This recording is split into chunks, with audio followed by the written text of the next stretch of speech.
So one of my favorite things to share are secrets in New York that most New Yorkers don't even know about.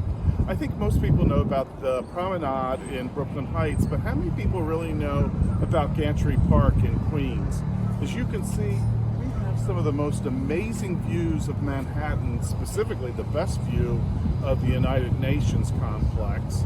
And additionally, there's incredible views of the original gantries that loaded from the railroads onto ferries. And then behind us is the Queens Public Library. It's really a great promenade.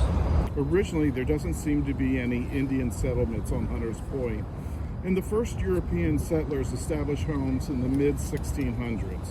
It operated as farmland until 1861, when the Long Island Railroad moved its terminus here. It then became an industrial center due to its proximity to the ferry to Manhattan.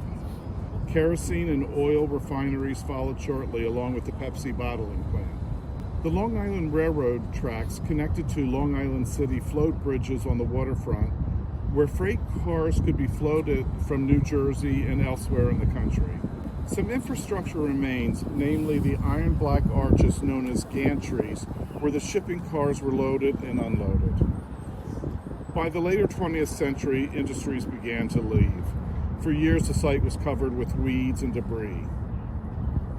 In 1983, the Port Authority put forth a plan to turn 70 acres of Hunters Point into a project with thousands of apartments and extensive commercial space. Construction started on the first residential tower in 1994, City Lights, and sales began in 1996. It's pretty amazing, but 2 bedrooms went for $50,000 adjusted to today's dollars. The thing that freaks me out is, why didn't I know about this, and why didn't I buy a 2-bedroom apartment for $50,000? Today, the site has exploded with towers on every other block. Burnham Boulevard offers every neighborhood amenity you could need or want, and we are only one stop on the 7 train to Grand Central. So in my opinion, Hunters Point has a lot going for it. It's a great location, super convenient, incredible views, some really good food, and overall I'd say it's undervalued.